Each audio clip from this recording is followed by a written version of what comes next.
Shalom saudara-saudara yang dikasihi oleh Tuhan. Salah satu ciri daripada orang yang memiliki hikmat adalah, yaitu dia memiliki satu kemampuan untuk membedakan. Saudara, orang yang tidak punya hikmat adalah orang yang menyamaratakan segala sesuatu dan tidak mampu membedakan. Saudara, biarlah saudara ketika engkau dekat dengan Tuhan dan engkau merenungkan firman Tuhan, engkau menjadi orang bijaksana di tengah dunia ini. Karena firman Allah itu menjadikan engkau dan saya orang yang memiliki hikmat Tuhan. Salam jumpa dalam program Tuhan adalah Gembalaku. Saudara, apakah mudah menjadi seorang yang objektif?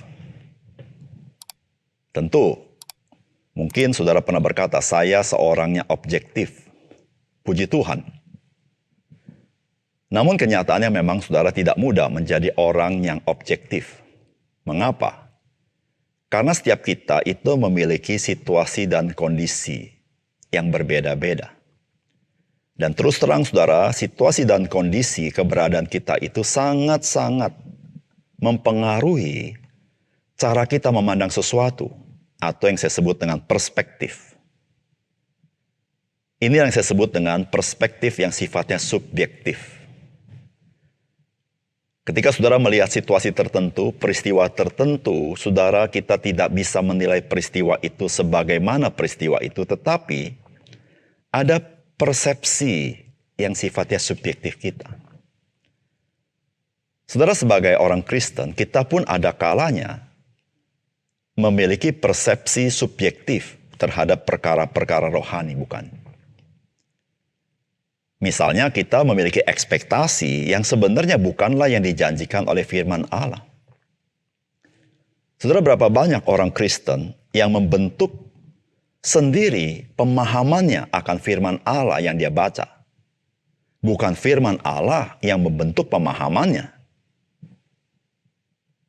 Saudara, semuanya itu terjadi karena orang Kristen ketika membaca firman, dia telah dibikin frame dalam pikirannya. Frame itu adalah situasi dan kondisinya. Sehingga ketika dia melihat firman Allah, dia memikirkan apa yang dia pikirkan. Nah, saudara yang kasih dalam Tuhan. Oleh karena itu, sebagai orang percaya, ketika kita membaca firman, mari kita merendahkan diri hadapan Tuhan. Mari kita menanggalkan lebih dahulu situasi kondisi kita. Supaya kita bisa dengan cermat, dengan pertolongan Roh Kudus, memahami apa yang Tuhan ingin pesankan kepada kita dari bagian firman Tuhan itu. Saudara, ini juga yang menjadi kesulitan bagi pemimpin-pemimpin agama pada zaman Tuhan Yesus. Saudara, mari kita membaca firman Tuhan dari Lukas pasal 17 ayat 20 sampai dengan 37. Atas pertanyaan orang-orang Farisi, apabila kerajaan Allah akan datang, Yesus menjawab, katanya, kerajaan Allah datang tanpa tanda-tanda lahiriah. Juga orang tidak dapat mengatakan, lihat, ia ada di sini atau ia ada di sana. Sebab sesungguhnya kerajaan Allah ada di antara kamu. Dan ia berkata kepada murid-muridnya, akan datang waktunya kamu ingin melihat satu daripada hari-hari anak manusia itu. Dan kamu tidak akan melihatnya. Dan orang akan berkata kepadamu, lihat ia ada di sana, lihat ia ada di sini. Jangan kamu pergi ke situ, jangan kamu ikut. Sebab sama seperti kilat memancar dari ujung langit yang satu ke ujung langit yang lain, demikian pula lah kelak halnya anak manusia pada hari kedatangannya. Tetapi ia harus menanggung banyak penderitaan dahulu dan ditolak oleh angkatan ini. Dan sama seperti terjadi pada zaman Nuh, demikian juga hal kelak pada hari-hari anak manusia. Mereka akan makan dan minum, mereka kawin dan dikawinkan sampai kepada hari Nuh masuk ke dalam bahtera. Lalu datanglah air bah dan membinasakan mereka semua. Demikian juga seperti yang terjadi di zaman Lot. Mereka makan dan minum, mereka membeli dan menjual, mereka menanam dan membangun. Tetapi pada hari Lot pergi keluar dari Sodom, turunlah hujan api dan hujan belerang dari langit dan membinasakan mereka semua. Demikianlah halnya kelak pada hari di mana Anak Manusia menyatakan dirinya. Barang siapa pada hari itu sedang di peranginan di atas rumah dan barang-barangnya ada di dalam rumah, janganlah ia turun untuk mengambilnya. Dan dengan demikian juga orang yang sedang di ladang, janganlah ia kembali. Ingatlah akan istri Lot. Barang siapa berusaha memelihara nyawanya, ia akan kehilangan nyawanya. Dan barang siapa kehilangan nyawanya, ia akan menyelamatkannya.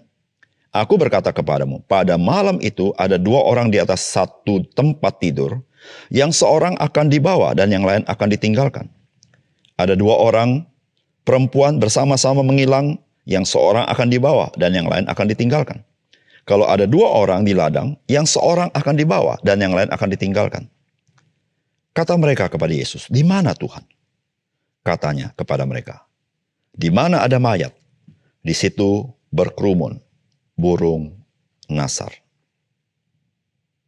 Saudara yang dikasihi oleh Tuhan, bagian firman Tuhan yang kita baca merupakan respons Tuhan Yesus terhadap pertanyaan orang Farisi, yaitu kapankah kerajaan Allah akan datang. Saudara yang kasih dalam Tuhan, orang-orang Yahudi mempunyai sebuah ekspektasi akan kerajaan Israel yang disebut di sini sebagai kerajaan Allah. Saudara, mereka punya ekspektasi akan kedatangan Mesias. Karena hal itu tercatat di dalam kitab Taurat dan kitab para nabi yang kita sebut sebagai orang Kristen adalah kitab Perjanjian Lama. Namun yang mereka harapkan adalah hanya satu sisi, yaitu ketika Mesias datang dengan kemuliaannya dan kuasanya untuk menghancurkan musuh-musuh daripada umat Allah. Yang orang-orang Yahudi pada zaman itu menganggap itu adalah orang-orang Romawi. Tetapi saudara, mereka tidak melihat satu sisi lain. Bahwa Mesias datang disebut sebagai hamba yang menderita. Yang menanggung kesalahan umat Tuhan atau manusia. Sebagaimana tercatat di dalam Yesaya 53. Saudara, hal ini adalah hal yang wajar. Karena situasi dan kondisi mereka pada zaman itu, mereka sedang di dalam penjajahan bangsa Romawi. Sehingga tentu, saudara, ayat-ayat yang sangat mereka gemari, yang selalu mereka renungkan, yang mereka harapkan adalah ayat-ayat yang terkait dengan kemenangan atas musuh-musuh. Ya tentu, nubuatan terkait Mesias datang dengan kemuliaan dan kuasanya dengan bala tentaranya tentunya. Namun mereka tidak terlalu concern kepada rencana Allah di mana Mesias datang sebagai hamba yang hina untuk menanggung dosa kita. Saudara, inilah yang kita harus waspadai ketika kita membaca firman Allah. Jangan sampai situasi dan kondisi kita membuat kita salah paham atau kita mengabaikan bagian firman Tuhan yang lain sehingga pesan firman Tuhan tidak sampai kepada kita. Saudara, apakah pesan firman Tuhan dari bagian yang kita baca hari ini? Yang pertama, kedatangan kerajaan Allah tidak disertai tanda-tanda lahiriah. Karena kerajaan Allah itu ada di tengah-tengah kita atau ada di dalam kita, yaitu di dalam Yesus Kristus. Saudara, kedatangan Yesus Kristus yang pertama kali 2000 tahun yang lalu itu merupakan kedatangan kerajaan Allah. Sehingga kerajaan Allah tidak dimengerti sebagai sesuatu yang sifatnya lahiriah atau politis. Namun kerajaan Allah dipahami dan dimengerti suatu hal yang rohani. Karena itulah yang Yesus kerjakan di atas kayu salib. Yaitu supaya kita yang mati rohani. Rohani kita dihidupkan kembali. Supaya kita ini binasa karena dosa. Kita boleh mendapatkan hidup yang kekal. Dan itulah yang Tuhan Yesus katakan kepada orang-orang yang bertanya kepada dia. Tuhan Yesus katakan kerajaan Allah datang tanpa tanda-tanda lahiriah. Juga orang tidak dapat mengatakan, lihat ia ada di sini atau ia di sana. Sebab sesungguhnya kerajaan Allah ada di antara kamu. Saudara-saudara, kedatangan Yesus 2000 tahun yang lalu adalah awal kerajaan Allah di tengah-tengah dunia ini. Yaitu di dalam diri orang-orang percaya. Saudara, Roh Kudus bekerja sampai hari ini, sampai Tuhan Yesus datang kembali yang kedua kali. Saudara, dengan kuasa yang luar biasa melahirkan baru seseorang. Sehingga benarlah apa yang Yesus katakan kepada Nikodemus. Bahwa tidak mungkin seseorang melihat kerajaan Allah jikalau ia tidak dilahirkan kembali. Tidak mungkin seseorang dapat masuk ke dalam kerajaan Allah jikalau dia tidak dilahirkan oleh air dan roh. Saudara, inilah zamannya. Di mana seseorang kalau ingin mengalami kerajaan Allah, yaitu dia harus percaya kepada Yesus Kristus. Maka saudara, dia sendiri mengalami kerajaan Allah itu. Apakah itu saudara? Yaitu hidup yang dipimpin oleh Roh Kudus. Hidup yang dipenuhi Roh Kudus. Hidup yang penuh sukacita. Hidup yang mengalami kuasa Allah. Dan hidup yang berubah karena pekerjaan roh di dalam kita. Dan saudara, disitulah saudara, kita mengalami kerajaan Allah dan kita masuk ke dalam kerajaan Allah. Bahkan kita dipakai dengan kuasa kerajaan Allah untuk memberitakan Injil kepada orang lain. Saudara, kerajaan Allah sudah ada hari ini. Engkau dan saya sebagai orang percaya mengalami kerajaan Allah dan engkau ada di dalam kerajaan Allah itu. Dan biarlah kerajaan Allah terus berkembang ketika orang percaya semakin hari semakin banyak. Dan Tuhan mau memakai saudara dan saya memberitakan Injil Yesus Kristus di dalam dunia ini. Yang kedua, saudara, kita harus berjaga-jaga untuk kedatangan Tuhan Yesus yang kedua kali.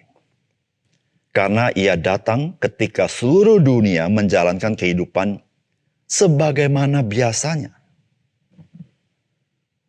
Dan jangan lupa kedatangannya dapat dilihat, disaksikan oleh seluruh dunia. Dan hari itu adalah hari penghakiman Allah dilaksanakan. Saudara yang kasih dalam Tuhan, acap kali kita sering bertanya, kapankah zaman ini berakhir atau disebut dengan akhir zaman? Saudara, seringkali orang mengatakan tanda-tanda A, tanda-tanda B, dan sebagainya. Saudara, memang bisa saja ada tanda-tanda seperti itu. Namun satu hal yang Yesus ajarkan pada hari ini kepada kita, supaya kita berjaga-jaga. Kenapa? Karena kedatangan Yesus yang kedua kali terjadi ketika dunia ini menjalankan kehidupannya sebagaimana biasa. Itu yang Tuhan Yesus ajarkan. Sebagaimana zaman Nuh, ketika bah itu mau didatangkan Tuhan, maka masyarakat di sekitar Nuh itu hidup seperti biasa.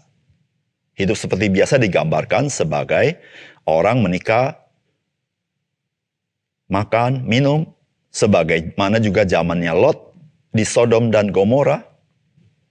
Saudara, orang hidup seperti biasa, seperti tidak ada apa-apa. Disitulah saudara, kita jangan berkata begini, kalau saya melihat tanda-tanda ini, baru saya siap-siap, engkau terlambat.